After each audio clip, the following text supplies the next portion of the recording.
Gravação iniciada. Boa tarde, boa tarde.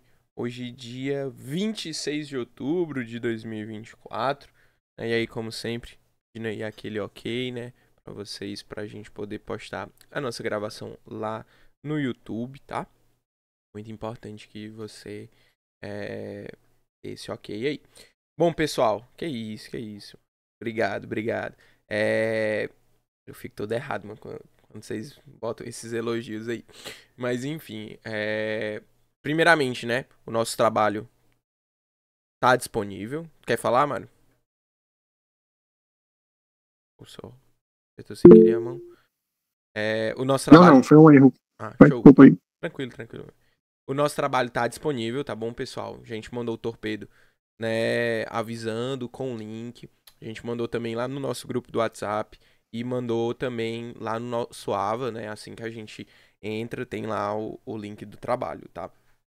É muito importante que você faça o trabalho, tá bom? O trabalho é pontuação extra, beleza? Então você só tem a ganhar fazendo o trabalho, mesmo que você acerte uma questão, você vai estar ganhando. E claro, você vai estar treinando, né? Quem já fez o trabalho, a gente estava comentando aqui um pouquinho antes, né? O André falou que já fez e tal.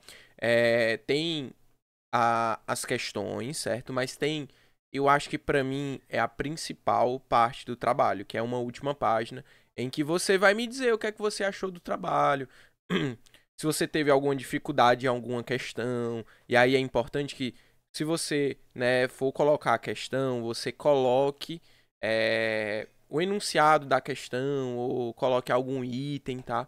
Porque as questões, elas são embaralhadas, tá? E aí a primeira questão do André não é a primeira da Camila, não é a primeira da Sandra. Então, às vezes você fala, ah, a minha primeira ou a questão tal, copia e cola, tá bom? A questão que me facilita bastante. E justamente, eu boto esse retorno, né, para vocês, para mim, na verdade, do trabalho lá no formulário, é para eu saber quais questões vocês tiveram dificuldade. Às vezes, né, uma pessoa específica teve dificuldade numa única questão, só ela teve dificuldade. Então, eu consigo chegar no privado dela e falar, olha, eu vi que você teve dificuldade nessa questão aqui, deixa eu lhe explicar como que ela é e tal, como que você pode resolver ela melhor, esse é o macete legal e tal. E aí, quando tem mais gente tendo dificuldade ou mais gente errando na questão, eu vou trazer isso pra revisão, tá? E aí, já comentando aqui pra vocês como que vai ser a nossa revisão. A gente tinha comentado que caso a gente fosse fazer a revisão pós-trabalho, eu utilizaria, né, as questões do trabalho que vocês mais erraram, que vocês mais tiveram dificuldade, para poder fazer a revisão. Se fosse no mesmo final de semana, a gente ia fazer novas questões. Como a gente vai fazer depois a nossa revisão, eu vou utilizar as questões que vocês tiveram dificuldade, tá? E aí, claro, vou fazer o acréscimo de algumas questões, tá bom? A gente precisa lembrar aqui para nossa prova vai cair as unidades 2, 3, 4 e 5 também, tá? Então, se vocês forem olhar, no trabalho não tem unidade 5, mas na nossa revisão vai ter sim unidade 5. Então, vou colocar algumas questões da unidade 5 também, tá? Então, vou pegar questões da unidade 2, da unidade 3, da unidade 4 e da unidade 5, né? Todas elas serão novidades para vocês, porque nenhuma vai estar no trabalho, tá? E aí as outras unidades eu vou dar preferência a questões que vocês tiveram mais dificuldade no trabalho ou questões que eu considero que são mais difíceis, que são mais chatinhas, né? Quem fez o trabalho sabe, viu que tem questões que tem 1, 2, 3 e 4, né? Eu gosto dessas questões para revisão porque a gente revisa bastante conteúdo, né, com ela. Cada item fala de uma coisa e tal, né? Cada assertivo e aí a gente revisa bastante. E aí, como que vai ser a nossa revisão? Já que próximo final de semana é feriado, né? Dia 6 é feriado. E no dia 6 eu estarei também batendo as fotos da minha formatura, né? Que eu me formo no próximo semestre. Dia 6 também eu já vou estar batendo as minhas fotos. Ou dia 6 ou dia 2. Então, nós não teremos o GED ao vivo no dia 2, tá? Além de ser feriado, eu vou estar batendo as minhas fotos. E aí eu vou disponibilizar para vocês a gravação, tá? E aí a gravação vai ser só a resolução de questões, tá? Vou fazer um trabalho diferenciado com vocês, de eu resolvendo cada questão, tipo, marcando e tal, coisas que eu acho importante, grifando. Então vou fazer um negócio assim, bem legal, coisa que, assim, eu acho que vai ficar muito massa, tá? Se eu fosse vocês, assim, eu não deixaria, não perderia essa revisão, porque vai ser só resolução de questão, né? E a gente vai também trabalhar de uma maneira diferenciada, com coisas mais visuais, com textos, marcando, riscando e tal. Algo aí bem interessante, tá? Show? Dito isso, a gente pode começar o nosso JEDzinho de hoje, né? A gente vai falar da unidade 4, tá?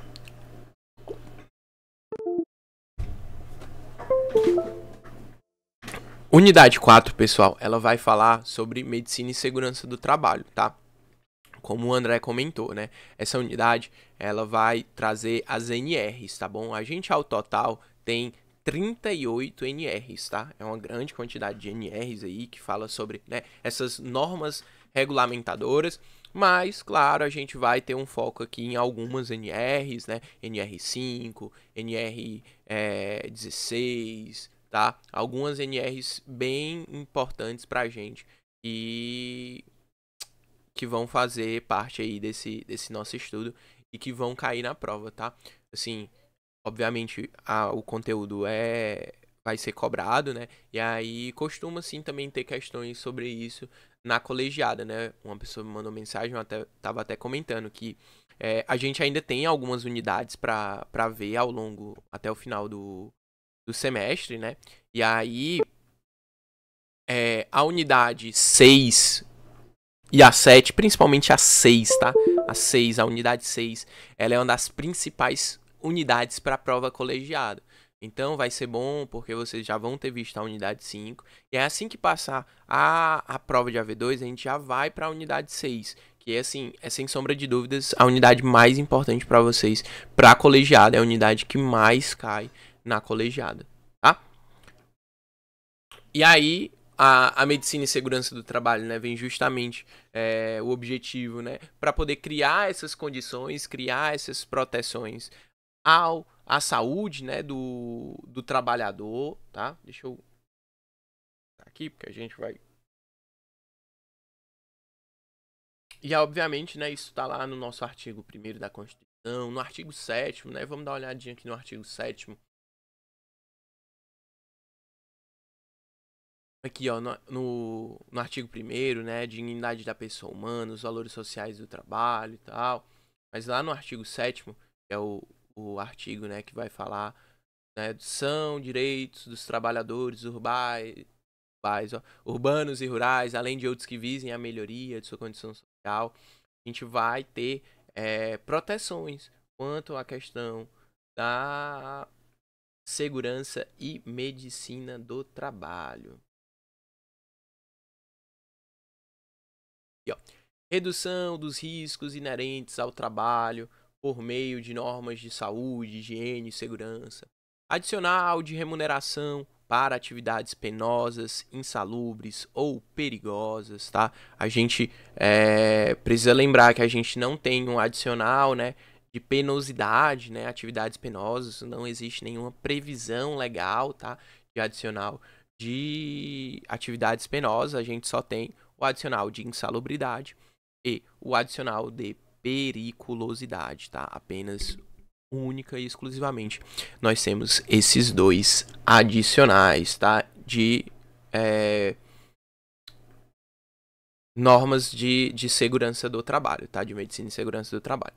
Além disso, né, a gente tem lá no artigo 200, vou até botar aqui para vocês, que é um artigo lá que já vai falar mais da questão do SUS e tudo mais, ó. Então, deixa eu conferir aqui, ó. É o inciso 8. Ó.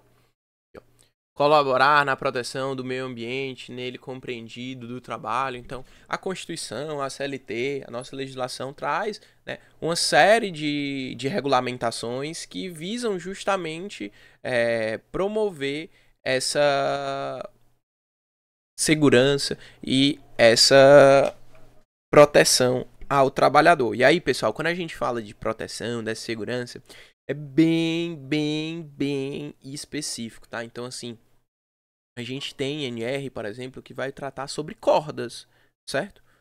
Então, essa NR que vai tratar sobre cordas vai dizer qual é que deve ser a corda para se fazer a limpeza da vidraça de um prédio, por exemplo. A partir de tantos quilos tem que ser a corda X. A partir de tal altura tem que ser a corda Y. Então, tudo isso é visto, é analisado, é estudado para dar uma garantia, para dar uma melhor proteção ao trabalhador, tá certo? E aí a gente, né, como eu comentei com vocês, nós temos 38 NRs, tá? E aí, assim, é NR que não acaba mais, tá? Muita coisa. Todas elas vão tratar de assuntos específicos e que, claro, todos eles vão se complementar, todos eles vão buscar, né, essa proteção em relação à saúde do trabalhador. Gente, além das NRs, para ter mais gente chegando, além das NRs, né, a gente vai ter, né, na CLT também informações e dispositivos sobre, assim como nas súmulas e tal, a gente vai visualizar isso daqui a pouco.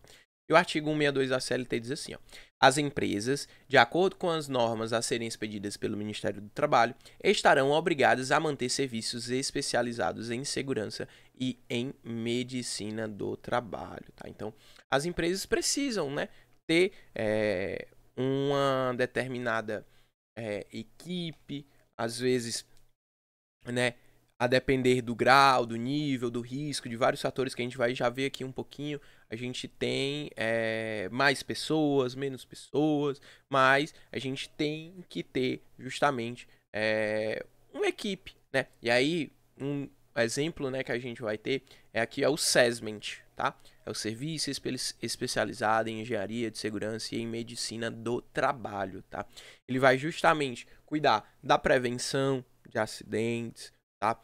Orientação dos trabalhadores. Então, eu não sei aí, a galera que trabalha, né, já CLT e afins, provavelmente já passou por alguns treinamentos, né, do SESMENT, da galera da CIPA e tal, justamente visa, né, essa proteção do trabalhador para que não se ocorra nenhum acidente de trabalho ou para que se mitigue, né, esses riscos. A gente sabe que a gente está suscetível a qualquer momento sofrer um acidente de trabalho, né? A gente não tem noção do futuro, né? Não temos previsões. Então a gente está muito suscetível a sofrer algum tipo de acidente de trabalho. E aí, justamente, a gente precisa mitigar, né? A gente precisa sempre trabalhar com o preventivo, tá? Então a gente tem um SESMENT aí. Não sei se vocês já participaram de algum evento ou algo assim, mas as empresas, né, elas sempre buscam ter essas equipes, né? É necessário ter essas equipes para poder fazer justamente essa prevenção. E aí, falando um pouquinho, né, justamente da segurança da medicina do trabalho, o artigo 156 da CLT já traz algumas coisinhas. Aqui, ó. Compete especialmente às delegacias regionais do trabalho, nos limites de sua jurisdição, promover a fiscalização do cumprimento das normas e segurança do trabalho, adotar medidas que se tornem exigíveis em virtude das disposições desse capítulo, determinando obras e reparos em qualquer local de trabalho, impor penalidades cabíveis por descumprimento, né, das normas. Então, a gente vai estudar ao longo da unidade 5 como que funciona, né, o auditor fiscal do trabalho, qual o seu papel da fiscalização. Tal. Então, né, o auditor fiscal do trabalho, quando ele chega numa empresa, ele vai avaliar exatamente tudo. Ele vai olhar desde uma documentação, se tá faltando algum documento que é necessário e tudo mais, até como que está o local de trabalho das pessoas, se elas estão trabalhando num ambiente que é adequado a elas, se as pessoas que estão em ambiente insalubre estão recebendo o seu devido adicional, se as pessoas que estão trabalhando com atividade perigosa estão recebendo o seu adicional. Então tudo isso é passível de fiscalização. Caso, né, não seja verificado que está sendo feita da medida correta, a gente vai ter a aplicação das multas, de penalidades, fechamento da empresa e tal. Então, tudo isso, né, pode ser feito para justamente visar a proteção, a segurança do trabalhador, tá? E aí, pessoal, a gente também precisa pensar, poxa, é o trabalhador ali que vai estar diariamente e tal. Ele que tem que usar o EPI, ele que tem que fazer as coisas. Mas a gente tem também a responsabilidade das empresas, né? A gente precisa lembrar que a relação de trabalho, né? Essa relação de emprego, ela é formada por duas partes. Aí a gente tem a empresa e a gente tem o empregado, né? A gente tem o empregador e o empregado. Então, é uma atuação em conjunto, tá? Uma atuação entre as duas partes, justamente. Não adianta o seu empregador fazer todas as instruções, dizer como é que você deve usar o EPI, falar, fazer treinamentos, fiscalizar, se você não usa da maneira correta. Não serve de nada, tá? Assim como não adianta o seu empregador não lhe instruir, não fazer as medidas necessárias, não cumprir o ordenamento e você, né, depois ele acabar querendo jogar a culpa para você ou algo assim, sendo que é dever, é de responsabilidade da empresa fazer toda essa instrução. Então, por isso que geralmente, né, sempre tem rotineiramente eventos dentro das empresas para poder instruir, para poder ensinar as pessoas a manusear alguns tipos de equipamentos. Então, a pessoa acabou de chegar na empresa, ela tem que saber como é que funciona aquele uso daquele equipamento, como que usa aquele EPI e tudo mais. Talvez não, talvez essa pessoa não saiba. Então é necessário a gente instruir, verificar, adotar medidas que vão fazer o devido cumprimento daquela norma, né? E aí aqui, ó, cabe às empresas, no artigo 157, ó, cumprir e fazer cumprir as normas de segurança e medicina do trabalho, instruir os empregados, tá? Instruir os empregados através de ordens de serviço, quanto às precauções a tomar no sentido de evitar acidentes do trabalho ou doenças ocupacionais, adotar as medidas que lhes sejam determinadas pelo órgão regional competente, facilitar o exercício da fiscalização, tá? Então, é de responsabilidade da empresa, não somente a fiscalização, como é de responsabilidade da empresa também facilitar, né, essa fiscalização, tá? Então, quando chega um auditor fiscal do trabalho, a empresa tem que abrir suas portas e ponto final. Ela não pode se recusar, ela não pode falar, não, aqui você não vai entrar. Não, ele tem o acesso. E ele pode, inclusive, quando a gente for estudar, solicitar reforço policial e tudo mais. E aí, ó, claro, os empregados também vão ter responsabilidades, né? Então aqui, ó, cabe aos empregados observar as normas de segurança e medicina do trabalho, colaborar com a empresa na aplicação dos dispositivos desse capítulo. E o principal aqui, ó, constitui ato faltoso o empregado a recusa injustificada. Então, por exemplo, vamos supor que, deixa eu ver aqui, a Mônica, tá? Vamos supor que a Mônica, ela trabalha numa empresa de obra, não construtora, certo? A Mônica trabalha numa construtora. E aí, o capacete que a ANR diz que quando a pessoa for adentrar na obra, ela tem que estar com um capacete, sei lá, preto, número tal, homologado pelo Inmetro e não sei o que, com certificação do Ministério do Trabalho, babá. Só que a Mônica olha pra roupa dela daquele dia e fala, não, essa roupa minha não combina com um capacete preto. Eu vou usar o capacete rosa hoje. Vou usar o capacete rosa. Porque o capacete rosa vai combinar com a minha roupa e tal. Vai ser show. Sendo que o capacete rosa não é o capacete adequado para essa ocasião. E aí, o seu empregador vai chegar e vai falar assim pra você: Mônica, antes de você entrar, ó, tome aqui o capacete pra você poder, né, se proteger caso caia alguma coisa. Aí você olha pra ele e fala: capacete preto? Não, não vou usar capacete preto não, não combina com a minha roupa não. Eu vou usar o capacete rosa. E aí ela vai usar o capacete rosa. Olha só, ela tá se recusando, certo? A usar o equipamento de proteção individual adequado. Ou até mesmo ela tá falando, não quero usar capacete não, pô. Tá doido, minha cabeça aqui, ó, aguenta tudo. Não pode cair 3 andares em cima de mim e não acontece nada. Ela tá se recusando de uma maneira injustificada. Não tem nenhuma justificativa pra isso, tá? E aí, a recusa, certo? Injustificada do empregado pode sim gerar uma justa causa, tá? Artigo 482-H, beleza? Pode sim gerar a justa causa, tá? Então, o empregado, ele pode acabar sendo dispensado por conta de não estar utilizando, né? Ter se recusado a utilizar o EPI. E aí é um ponto importante aqui. O ônus de comprovar a recusa é do empregador, tá bom? Então, o empregador é que tem que comprovar que você está se recusando a utilizar o EPI, tá? O empregador é que tem que comprovar que você não quis usar o EPI. Veja, uma situação completamente diferente seria se o empregador da Mônica chegasse para ela com o capacete rosa.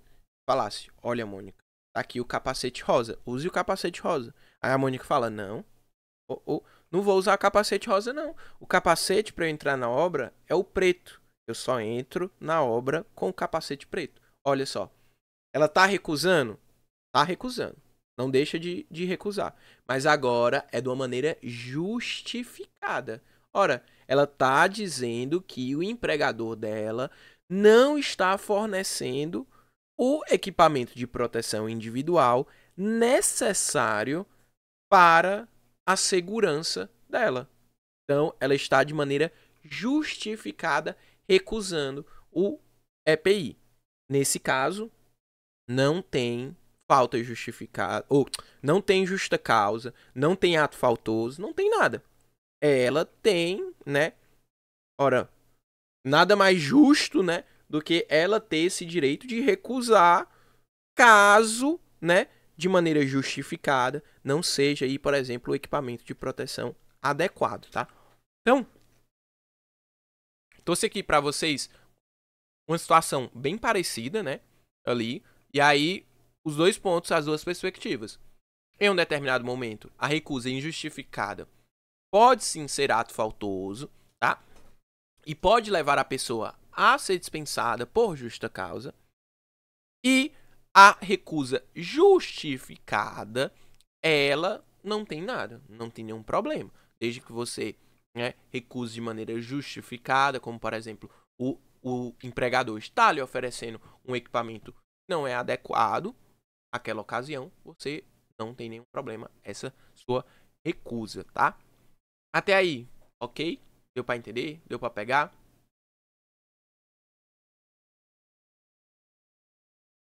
Massa, show. E aí a gente vai agora partir, né, para algumas NRs, tá? A gente começa com a NR02, tá, gente? A NR02, ela está atualmente revogada, tá? A NR02, ela falava da inspeção prévia.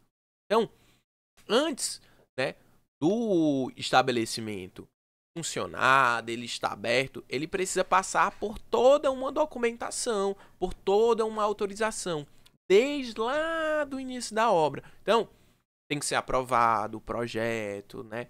Tem que ser, ter laudo dos bombeiros, não sei o que, não sei o que. Então, tem toda uma série de fiscalizações que acontecem no decorrer da obra.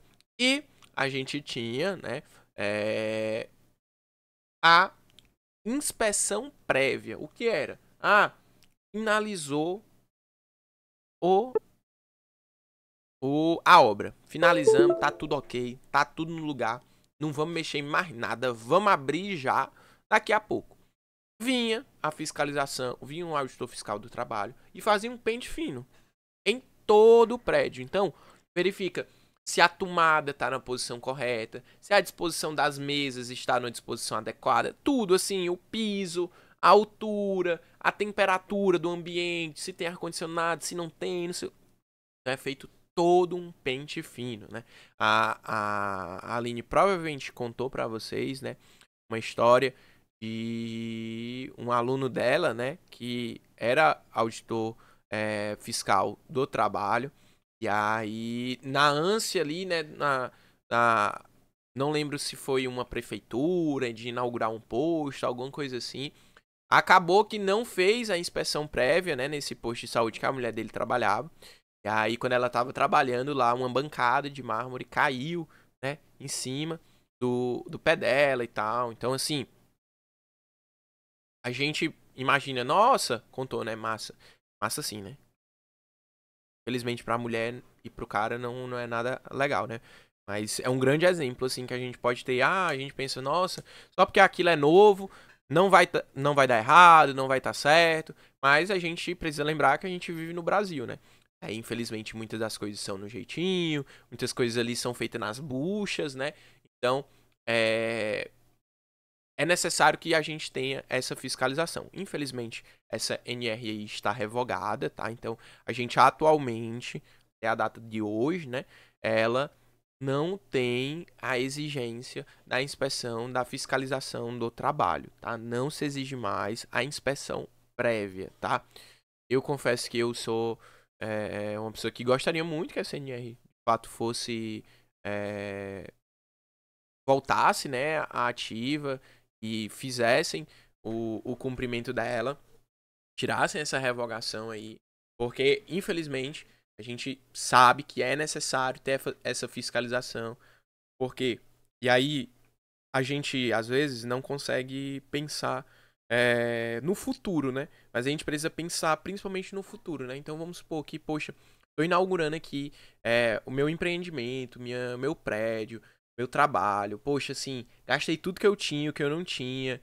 E aí, vai lá e com uma semana de trabalho acontece um acidente, poxa, assim, além de eu ter causado prejuízo à pessoa e tal, vou ter um sério problema, vou ter que pagar indenização, às vezes vou ter que pagar valores, né, pro resto da vida. Então, assim, é algo bem, bem complicado e que a gente acaba não pensando no futuro, né, a gente pensando agora e não, tá tudo certo e tal, autoriza isso aí, né? Mas a gente tá falando de vidas, a gente tá falando de pessoas que podem acabar falecendo, pessoas que podem acabar morrendo, né? Então é um grande prejuízo aí, tá? E aí a gente tem, né, os órgãos, né, de segurança e medicina do trabalho, como eu já comentei com vocês, a gente tem, né, a equipe da SESMENT, né, nos estabelecimentos e tudo mais. E aí tem alguns aqui, alguns trabalhadores, né, que vão justamente fazer, seja uma inspeção, seja uma perícia, né, todo mundo aí dessa galera de médico do trabalho, engenheiro de segurança do trabalho, enfermeiro e tal, auxiliar, todo mundo aí vai atuar, né, em conjunto para poder garantir essa segurança do trabalho, tá? Então, é muito importante que tenham, né, essas pessoas, a gente visualiza aqui, ó, na tabelinha, vou até aumentar aqui para vocês, ó. Então aqui, ó, a depender do grau de risco, a depender, né, de como é que seja, ó, é necessário técnico de segurança do trabalho, por exemplo. Se for de grau de risco 1 a partir só de 501 empregados. Então, a partir de 501 empregados é preciso ter um técnico de segurança do trabalho. Agora, se for um grau de risco 4, né, já vai precisar de um técnico de segurança do trabalho se for com mais de 50 empregados. Então, a gente vai ter, né, justamente algumas hipóteses em que vão precisar ter mais, né? Olha, aqui, ó, no grau 3, ó, técnico de segurança do trabalho. Eu só tô pegando os técnicos, tá? Aqui, com 501 empregados já vai precisar de 3, ó. Então, assim, cada vez mais vai aumentando, tá?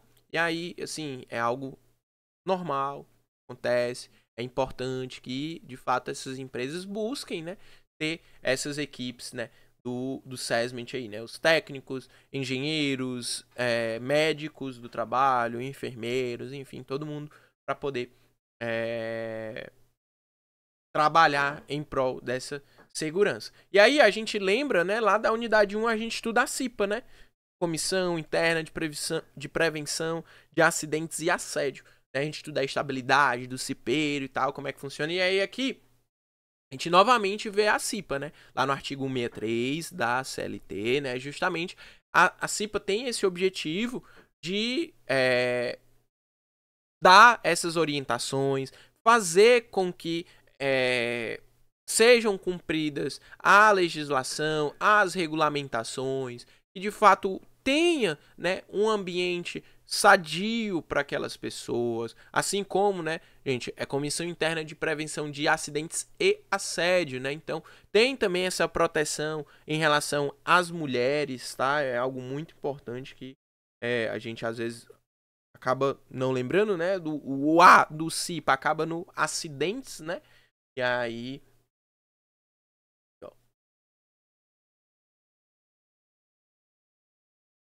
artigo 163, ó.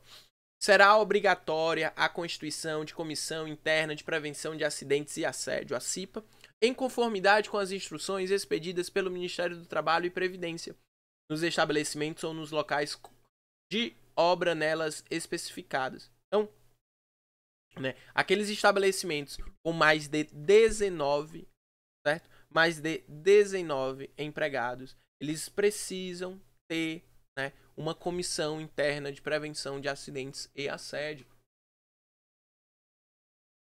Então, a CIPA vai estar lá fiscalizando se a torradeira da copa tá no local correto, porque a torradeira não pode estar em cima do micro-ondas, a torradeira tem que estar num local tal, não sei o que, se estão usando a torradeira correto, ou se estão utilizando da maneira errada, e se está utilizando da maneira errada, vamos promover um evento ensinando a usar a torradeira, meu povo. Vamos lá, vamos hoje, o tutorial da torradeira é o seguinte, você pega o pão, aí você passa o negocinho e você bota dentro da torradeira e aperta o botão.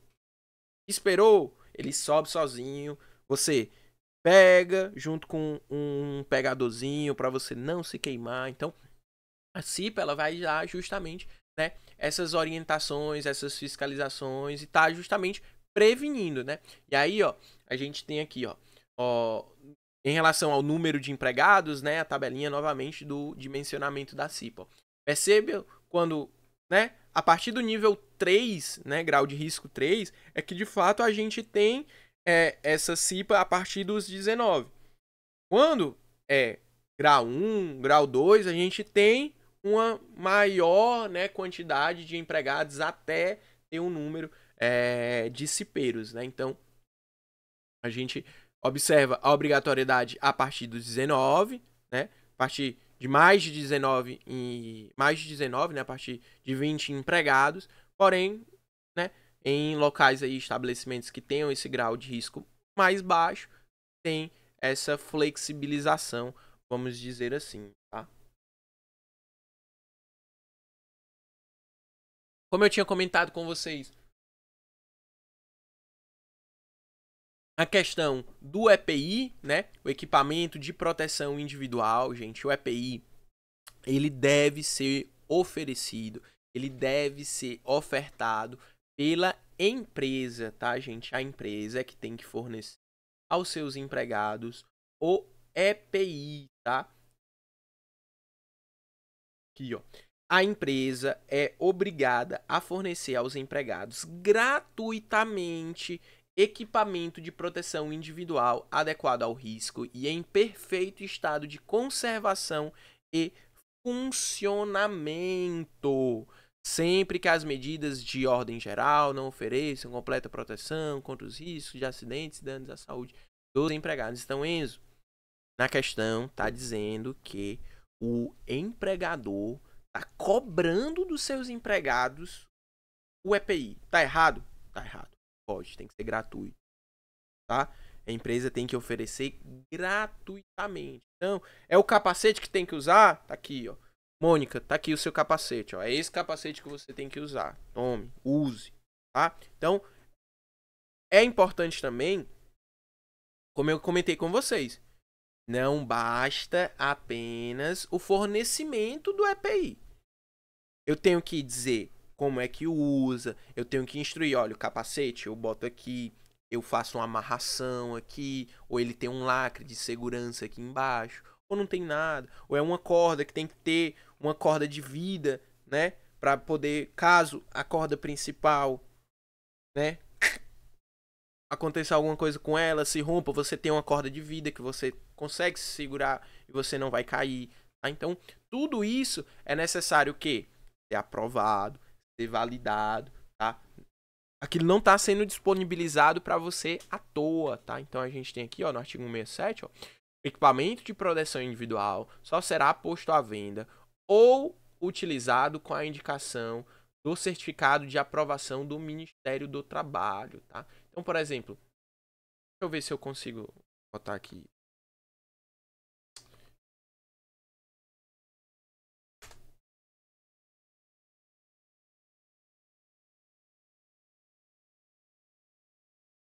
Deixa eu ver se na imagem aqui, na máscara, por exemplo, consegue visualizar.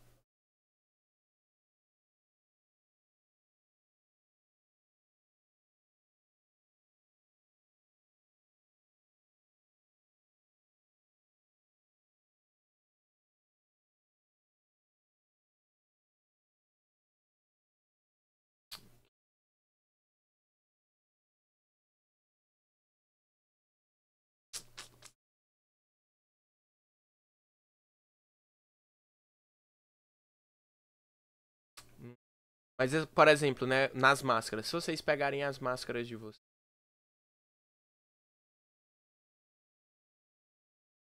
eu não tenho mais nenhum 95 caso. Mas ela tem instruções aqui, ó, certificados de aprovação, números, internamente aqui dentro dela, ela vai ter carimbo, ela vai ter alguma certificação de que ela passou por um teste, de que ela é válida, que ela protege, tá? Então, isso não só com a máscara, tá? Tô trazendo aqui a máscara porque foi algo bem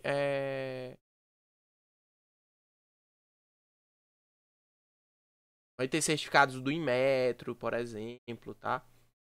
E não dá pra ver, mas provavelmente dentro dela aqui tem algum tipo de certificação e tal. Então, é importante, né, essas máscaras terem os equipamentos, né, terem essas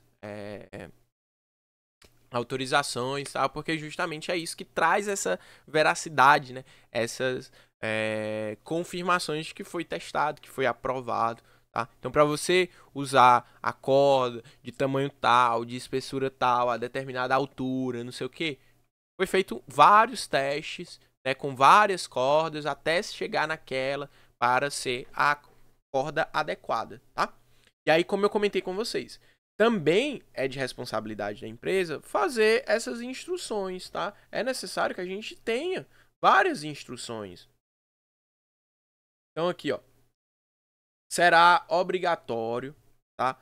Exame médico por conta do empregador, nas condições estabelecidas nesse artigo e nas instruções complementares, a serem expedidas pelo Ministério do Trabalho. Exames, né, na admissão, na demissão, periodicamente, tá? Por exemplo, aqui, ó, é uma pergunta muito de OAB, tá? Perguntei de OAB, assim, batata. Esse parágrafo 6º aqui, ó, a exigência de exames toxicológicos para motoristas profissionais, tá? Pode sim ser, é necessário, né? Pode sim ser exigido, tá? Não tem nenhuma violação. Por que, gente, a gente precisa, né, fazer um exame admissional pra gente poder saber, seu empregador, quando você chegar lá na frente e falar, olha, eu tô com uma doença, essa doença aqui foi me causada pelo meu trabalho. E aí, o seu empregador vai pegar o seu último exame que você fez periodicamente, ou exame admissional, e falar, opa, peraí, não, que aí? Negativo. Quando você entrou aqui, ó, você já tinha essa doença. Você, antes mesmo de entrar aqui, tá aqui, ó, você já tinha esse desenvolvimento, essa dor, não sei o que e tal. Então, tudo isso é importante para que se assegure, né, uma escusa a não pagar alguma indenização e tal, assim como na demissão, né? Então, o empregado foi dispensado, pediu a demissão, enfim, não fizeram o exame demissional dele. E aí, lá na frente, ele vai e fala: opa, desenvolvi uma lesão aqui causada no trabalho. Aí, ele não fez o exame demissional, a gente não sabe qual foi a situação que ele saiu quando ele estava na empresa, se ele saiu já com essa dor ou algo assim, e aí acaba, né, gerando aí responsabilidades para a empresa, né? Então, é importante ter essas instruções, realizar esses exames, justamente para se resguardar, tanto o empregado quanto o empregador, tá bom, pessoal? E aí, a gente vai falar agora sobre o adicional de periculosidade, né? E aí o adicional de periculosidade, gente, ele é um adicional de 30%, tá bom? Sobre o seu salário, tá? Adicional de periculosidade. 30% sobre o seu salário, ok? Ele é pago, certo? Assim como o adicional de insalubridade, você recebe na sua folha de pagamento, vai ter uma descrição que é esse adicional e tudo mais. Mas, novamente, 30% sobre o seu salário, tá? Enzo, por que tu tá fixando isso? Porque insalubridade é diferente. Então, é importante que a gente faça, né, essa diferenciação. Adicional de periculosidade, atividades perigosas, né?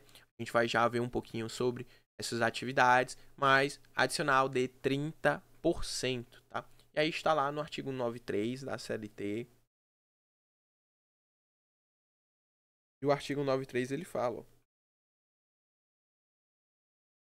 são consideradas atividades ou operações perigosas na forma da regulamentação aprovada pelo Ministério do Trabalho, aquelas que, por sua natureza ou métodos de trabalho, implique risco acentuado em virtude de exposição permanente ao trabalhador a inflamáveis, explosivos ou energia elétrica, roubos ou outras espécies de violência física nas atividades profissionais de segurança pessoal ou patrimonial, colisões, atropelamentos ou outras espécies de acidentes ou violências nas atividades profissionais dos agentes das autoridades de trânsito, tá? Então, essa galera aí que trabalha, né, com trânsito, né, e incluída aí agora em 2023, tá? Bem recente.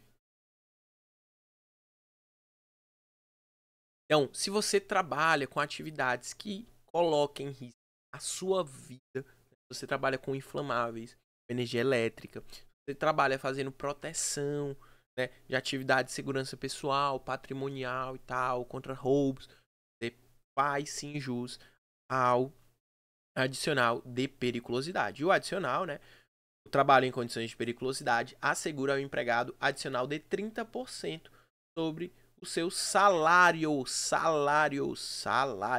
sem acréscimos resultantes de gratificações, prêmios ou participações nos lucros da empresa. Gente, você pode receber o seu adicional de periculosidade, mas você pode também trabalhar em um ambiente insalubre. E aí, se eu trabalho em um ambiente insalubre e exerço uma atividade que está aqui no artigo 193, que é uma atividade que coloca em risco a minha vida, eu vou receber qual? Vou receber os 2 adicionais? Não. Você não vai receber os 2 adicionais, tá bom, pessoal? Você só vai receber um único adicional, tá? Um único adicional. E aí você vai escolher se é o adicional de insalubridade ou o de periculosidade. Percebam. O empregado poderá optar pelo adicional de insalubridade que porventura lhe seja devido. E aí a gente vai ver que o adicional de insalubridade ele pode ser em graus diferentes. A porcentagem dele é diferente do adicional de periculosidade. A incidência é diferente. Então você vai ter que analisar qual vai ser o melhor para você. Muito provavelmente você vai escolher o que lhe paga melhor, né? O que lhe dá um maior adicional. Mas é a cargo do empregado.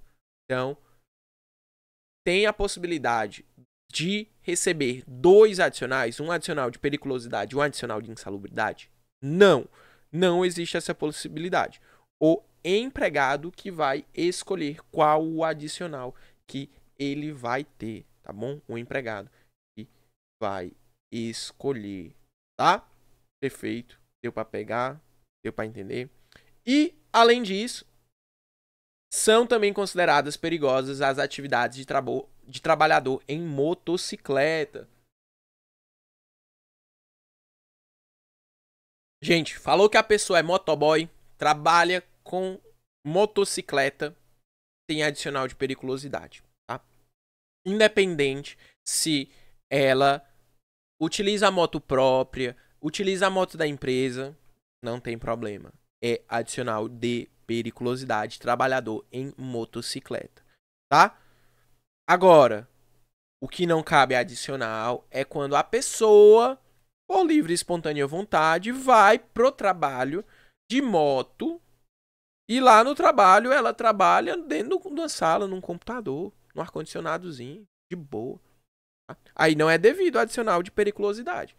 É a atividade da pessoa, certo? A atividade dela tem que ser utilizando a motocicleta. Então, por exemplo, um revendedor, né, que sai aí, estabelecimento, motoboy, tá? Então, é devido, né, a quem exerce efetivamente a sua atividade em motocicleta o adicional de periculosidade, tá? Caso, né, o seu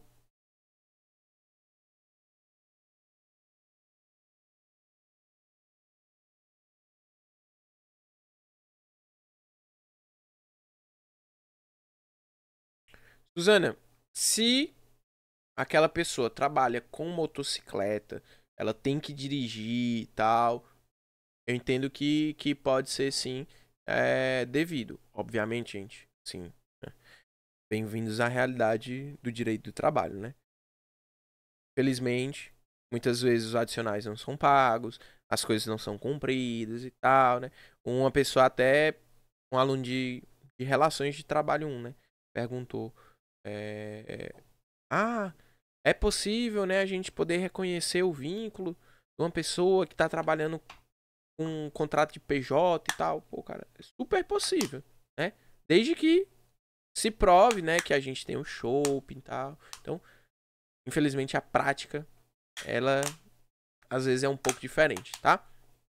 Mas, uma coisa importante, Suzana, é que se eu, como empregador, lhe pago adicional de periculosidade, eu estou lhe pagando espontaneamente.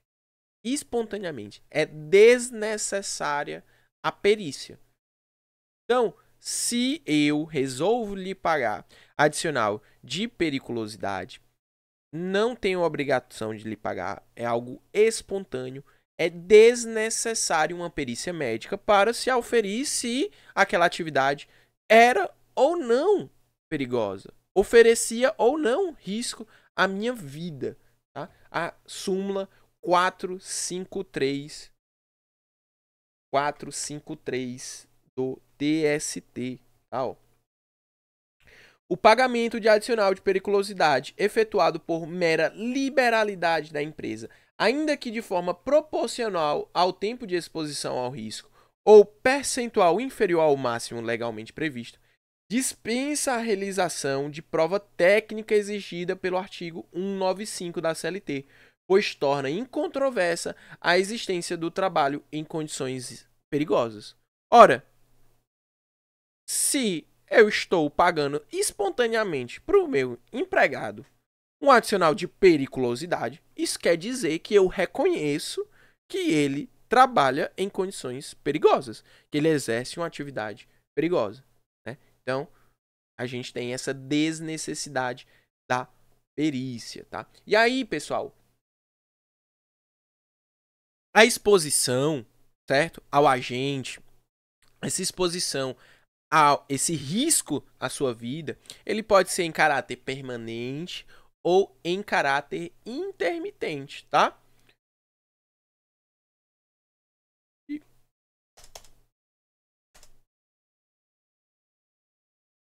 Então aqui, ó, tem direito ao adicional de periculosidade o empregado exposto permanente ou de forma intermitente, sujeita-se a condições de risco indevido apenas quando o contato dá-se de forma eventual, assim considerado o fortuito ou que, sendo habitual, dá-se por tempo extremamente reduzido. Então vamos lá. Essa súmula 364, inciso 1, diz o seguinte: aquela pessoa que tem contato permanente ou intermitente vai ter o adicional de periculosidade. Agora, é indevido, certo? Quando o contato dá-se de forma eventual, certo? Ou por tempo extremamente reduzido. Vamos lá. O que seria esse contato de forma eventual? Vamos supor que eu, Enzo, sou encarregado de um supermercado. E aí, a cada 6 meses, eu tenho que entrar na geladeira de frios lá do geladeiro, nem sei como é que chama. O grande freezer, né, do supermercado que fica guardado as coisas no estoque. Por a cada 6 meses. Sim, é algo de forma eventual. Não vou lá todo dia, não vou lá todo mês, assim. Uma vez ou outra eu entro lá, uma forma eventual. Ou então, vamos supor que eu passe todos os dias, certo? Todos os dias por essa geladeira. Só que eu passo por essa geladeira para ir ao banheiro, certo? Eu uso aquele banheiro uma vez só no dia. E eu passo ida e volta 1 minuto só exposto. Gente, é um tempo extremamente reduzido. Extremamente reduzido. Então, é indevido esse adicional de periculosidade. No trabalho de vocês, tem uma questão sobre isso, né? Falando lá que o cara é caminhoneiro, né? E aí transporta combustíveis e tal. Uma questão bem legal e que quando a gente for resolver as questões, com certeza essa é uma questão que eu gosto de trazer para a revisão, porque a gente observa exatamente isso, certo? Essa situação em que existe, sim, a exposição, mas se ela for de forma extremamente reduzida, não tem nenhum problema. Não é devido o adicional. Se ela for de forma eventual, também não é devido o adicional. Mas aquela pessoa, né, poxa, ela tem um contato mais direto, ou dia sim, dia não, tá tendo contato ali, ainda que não seja permanente, aí vai ser devido, tá? E aí sempre analisando, sempre olhando ali no caso concreto, tá bom? E aí, pessoal, o inciso 2 dessa súmula 364, ele tá cancelado, tá? Mas eu vou ler aqui para vocês, ele diz assim, ó: não é válida a cláusula de acordo ou convenção coletiva de trabalho fixando o adicional de periculosidade em percentual inferior ao estabelecido em lei e proporcional ao tempo de exposição ao risco, pois tal parcela constitui medida de higiene, segurança, saúde e segurança do trabalho, garantida por norma de ordem pública. Os artigos, né, lá da Constituição. Pessoal, essa súmula está cancelada, tá? Mas aí você pensa, olha, se ela está cancelada, é porque é válida a cláusula de acordo ou convenção coletiva de trabalho que vá reduzir ou diminuir o adicional de periculosidade e tudo mais. E aí a gente vai estudar na unidade 6 o que pode ser objeto de acordo e convenção coletiva, certo? O artigo 611-A vai dizer o que pode, o que é que tem prevalência sobre. E o mais importante para a gente aqui agora é o 611-B. Ele diz: constituem objeto ilícito de convenção coletiva ou de acordo coletivo de trabalho exclusivamente a supressão ou a redução dos seguintes direitos. E aí, quando eu desço bem aqui, eu acho aqui, ó: normas de segurança, higiene, segurança do trabalho previstas em lei, adicional de remuneração para atividades penosas, insalubres ou perigosas. Então, a súmula está cancelada, mas a legislação diz que não pode, tá? Não é porque a súmula está cancelada que não se tem, né, aplicação. A gente tem, sim, que não pode ser objeto de acordo ou convenção coletiva essa redução do adicional de periculosidade, insalubridade, tá? Não pode. A gente vai visualizar isso lá na próxima unidade, tá? Fiquem tranquilos. Lá na próxima unidade, a gente estuda o 611-A e o 611-B de uma maneira bem bonitinha, vendo os incisos e analisando, tá? Assim como, pessoal, é devido, certo? Não é devido, tá? O adicional de periculosidade, aquelas pessoas que trabalham em aeronaves, a tripulação, né? A aeromoça, o aeromoço, que eu não sei como é que se chama, é indevido a eles o adicional de periculosidade se eles quiserem permanecer durante o abastecimento da aeronave na mesma. Então, súmula 447 vai dizer o seguinte: os tripulantes e demais empregados em serviços auxiliares de transporte aéreo que, no momento do abastecimento, permaneçam a bordo não têm direito ao adicional de periculosidade que aludem o artigo 193 da CLT e anexo 2, item 1, a linha C da NR 16 do Ministério do Trabalho e Emprego, tá? Então, não é devido ao adicional de periculosidade para quem permanece a bordo durante o abastecimento da aeronave, tá? Não é devido adicional de periculosidade. Além disso, pessoal, a gente tem, né, várias verbas trabalhistas, né? Principalmente no ato ali da dispensa, né? A gente tem, quando a gente vai dispensar alguém, se a pessoa pode ter algum saldo de salário, a pessoa pode ter férias, FGTS, multa, 13º, horas extras, um bocado de coisa, tá?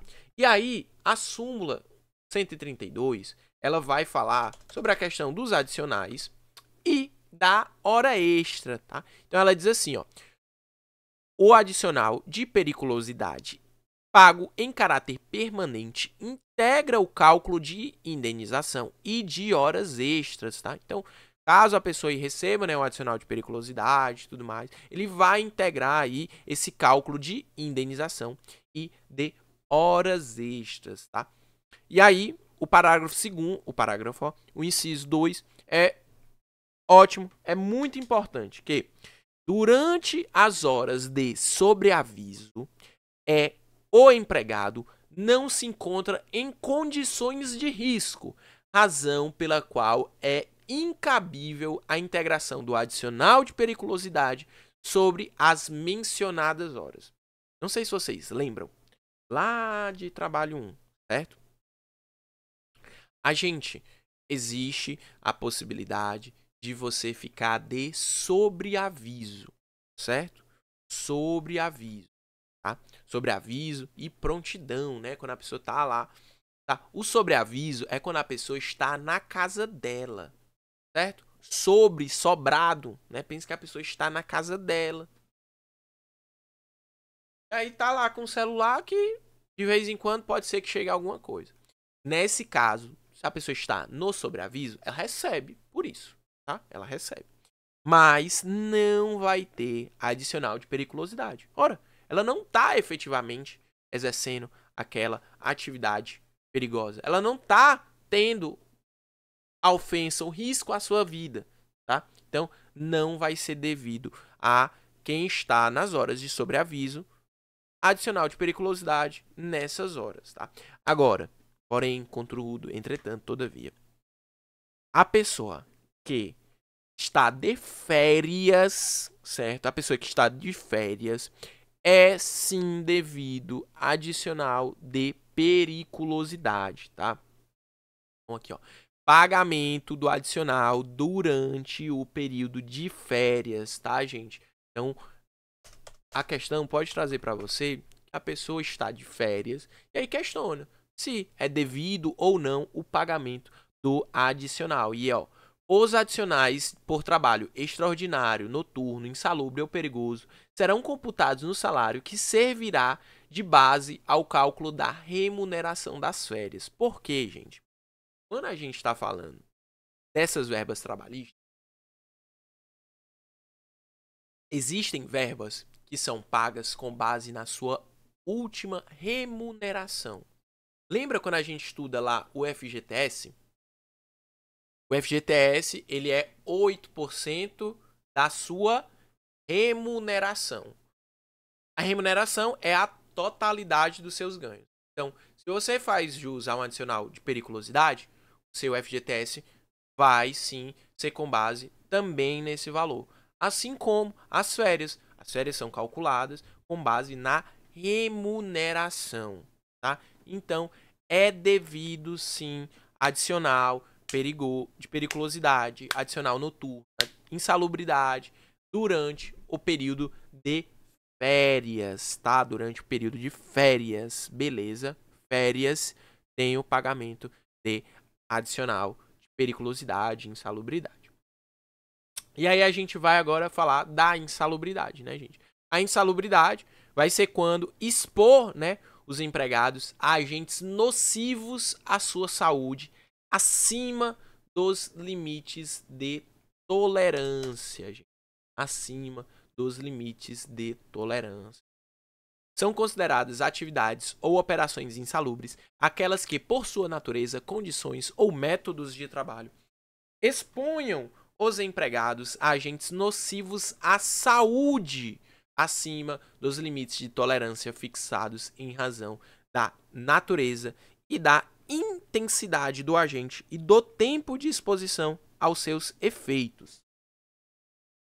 Pessoal, a gente viu que o adicional de periculosidade, ele é por atividades que geram risco à sua vida, tá? Adicional de insalubridade, atividades aí que gerem risco à sua saúde, agentes nocivos à sua saúde. E aí, por isso que é algo proporcional, porque você pode ficar exposto a determinado tempo, tem graus, né, que agentes que vão lhe ofender mais, que vão ser mais nocivos, que vão lhe ofender é ótimo, né? O agente nocivo vai te xingar, mas que vão lhe causar mais prejuízos, vão ser mais prejudiciais à sua saúde, tá? E aí por isso a gente tem, né, uma escala, uma progressão, tá? A gente vai ter os graus mínimo, médio e máximo. Mínimo, médio e máximo. Grau mínimo, pagamento de adicional de 10%. Grau médio, pagamento de adicional de 20%. Grau máximo, pagamento de adicional de 40%.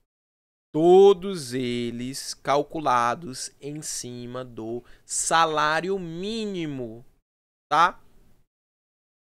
Aqui, ó. 40% grau máximo, 20% grau médio e 10% grau mínimo sobre o salário mínimo. Salário mínimo. Lembra? Adicional de periculosidade, 30% salário da pessoa, salário base da pessoa. Adicional de insalubridade, 10, 20 e 40% sobre o salário mínimo, tá? 10, 20, 40% sobre o salário mínimo, certo? E aí aqui, ó. Nas atividades insalubres, assim consideradas as constantes nos quadros mencionados do capítulo da segurança, ou que neles venham a ser incluídas por ato do Ministério do Trabalho, Indústria e Comércio, quaisquer prorrogações só poderão ser acordadas mediante licença prévia das autoridades competentes em matéria de higiene do trabalho, as quais, para este efeito, procederão aos necessários exames aos locais e à verificação dos métodos e processos de trabalho, quer diretamente, quer por intermédio de autoridades sanitárias federais, estaduais, municipais, que entrarão em entendimento para tal fim. Então, por exemplo, se eu quiser prorrogar a minha jornada e eu trabalho num ambiente insalubre, é necessário que tenha essa prévia autorização, tá? E aí o parágrafo único, ó, excetuam-se da exigência da licença prévia as jornadas de 12 horas de trabalho por 36 horas ininterruptas de descanso, tá? 12 por 36 aí não vai ser necessário, né, essa licença prévia de prorrogação de jornada, tá? Vamos voltar lá para os artigos. Outra coisa, né, pessoal? Aquela insalubridade, aquele risco, tá? Sua saúde, pode ser eliminado ou pode ser neutralizado, tá? E aí, como é que pode ser feito isso? Ó? Com a adoção de medidas que conservem um ambiente de trabalho dentro dos limites de tolerância, com a utilização de equipamentos de proteção individual ao trabalhador que diminuam a intensidade do agente agressivo, tá?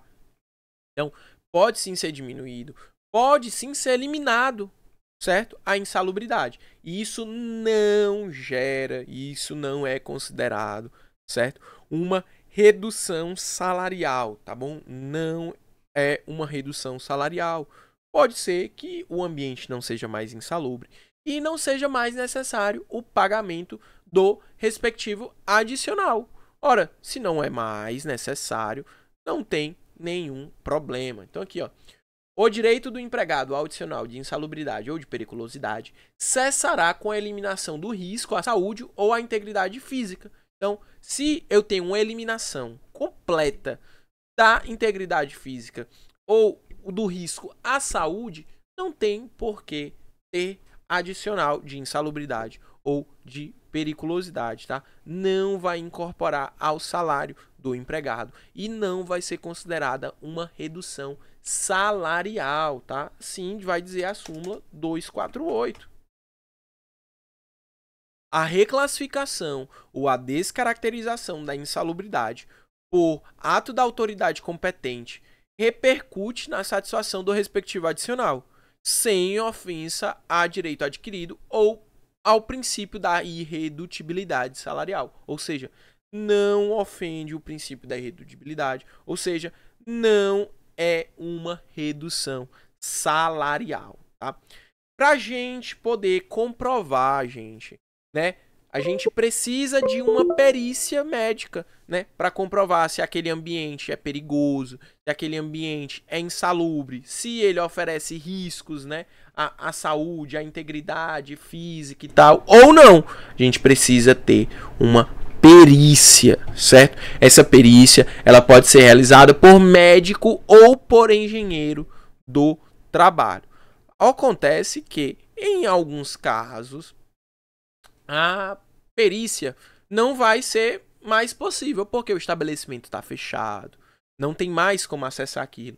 E aí pode ser feito por outros meios de prova, por vídeos, por provas testemunhais e tudo mais. É isso que vai dizer a OJ 278, tá? É obrigatória a perícia, porém, ela pode se valer de outros meios de prova, tá?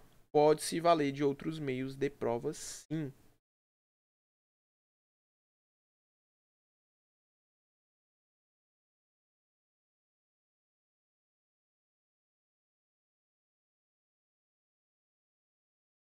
A realização de perícia é obrigatória para a verificação da insalubridade. Quando não for possível sua realização, como o caso em fechamento da empresa, poderá o julgador utilizar-se de outros meios de prova, tá? Então pode ter outros meios de prova. É obrigatória a perícia? Sim, mas pode-se ter outros meios de prova. Além disso, pessoal, não é requisito, certo?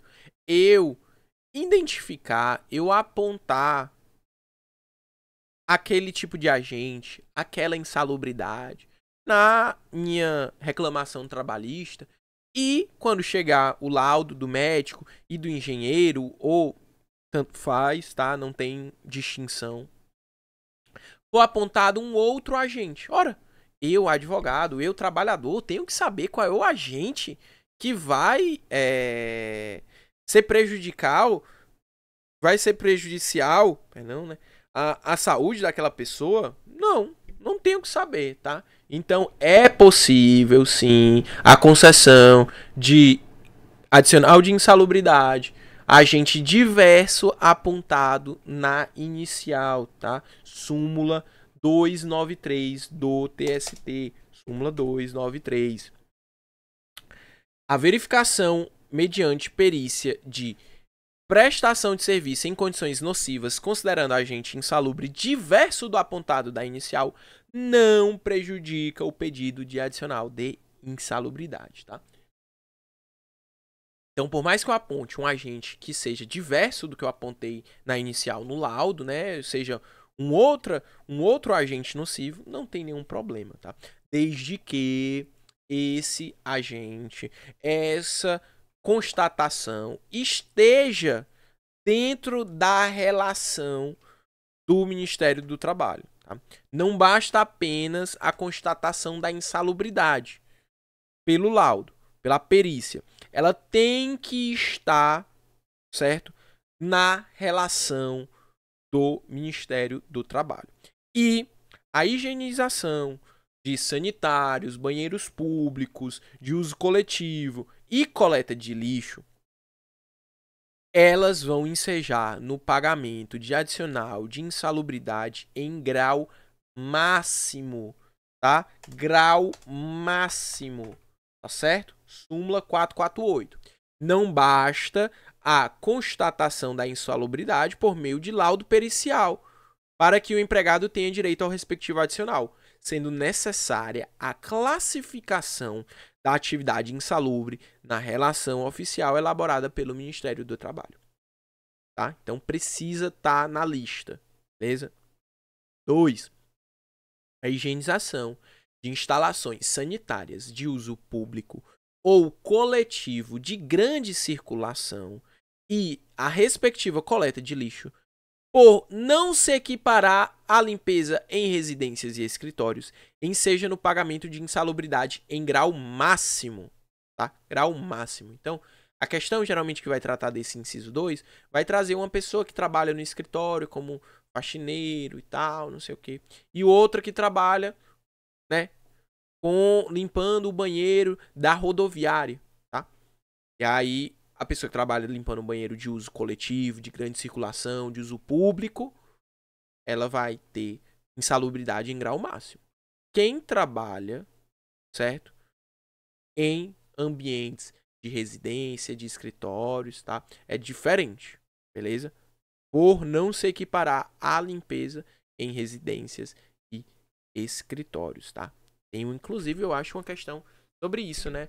No trabalho aí, que tem grau máximo nessas pessoas que trabalham com esse tipo de limpeza. Além disso, né, o trabalho em caráter intermitente, certo? Por si só, não vai afastar a percepção do adicional de insalubridade, tá?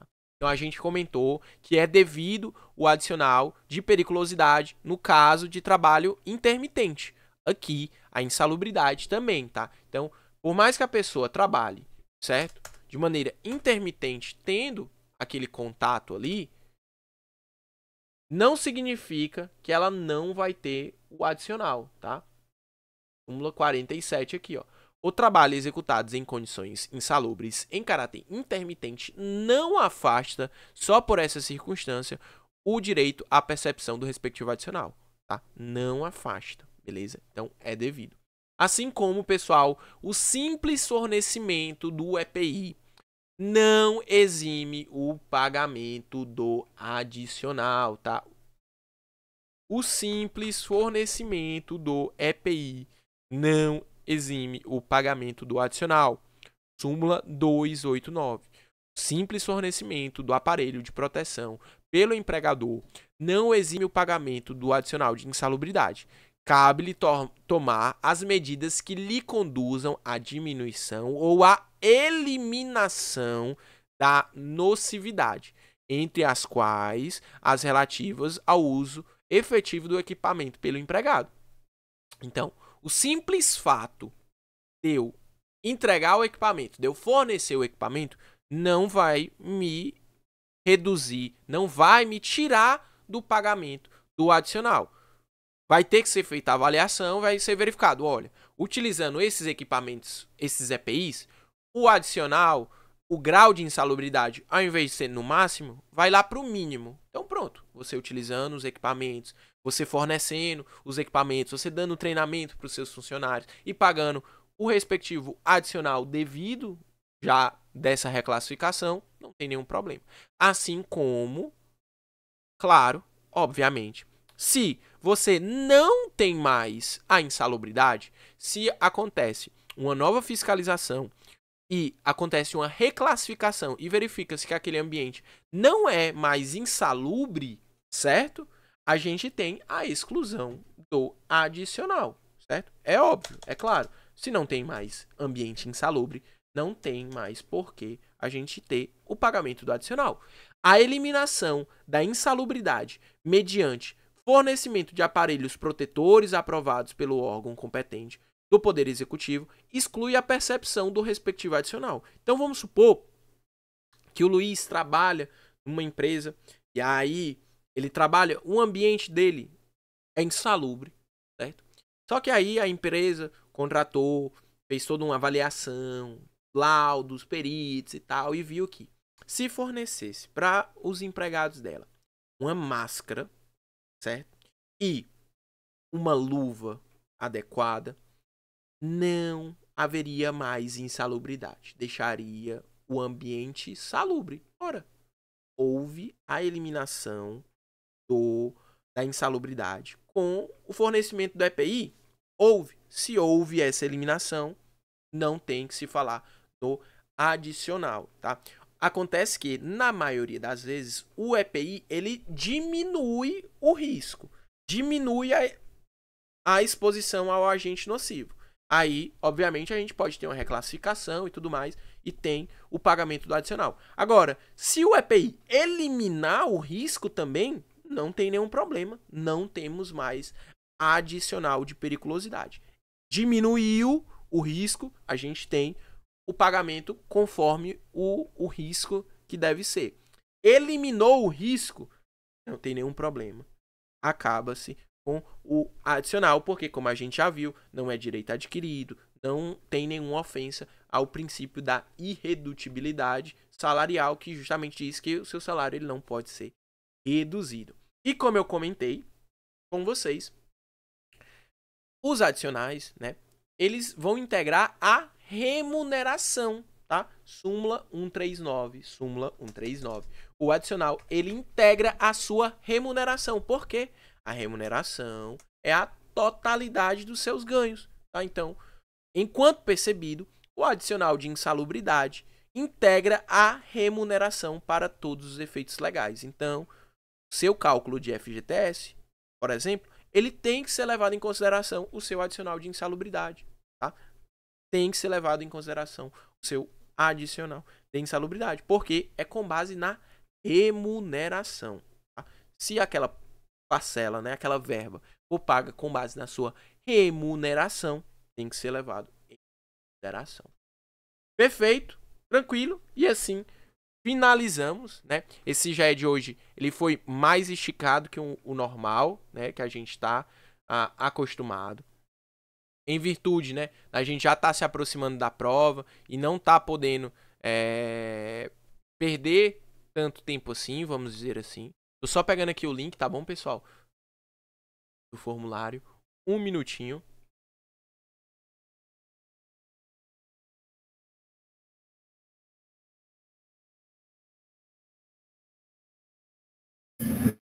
Beleza, meu irmão, obrigado, viu? Valeu, valeu, Andrezinho. Gente, façam o trabalho, tá? Muito, muito importante. Façam o trabalho, não deixe de fazer o trabalho. O trabalho vale ponto extra, é até amanhã, né? Domingo, 23, 59, 59, tá? Então, muito, muito importante.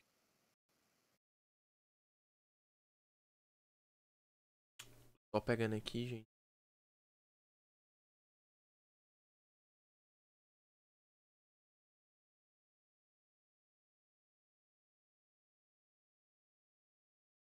Eu sempre.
Foi o link grande, tio.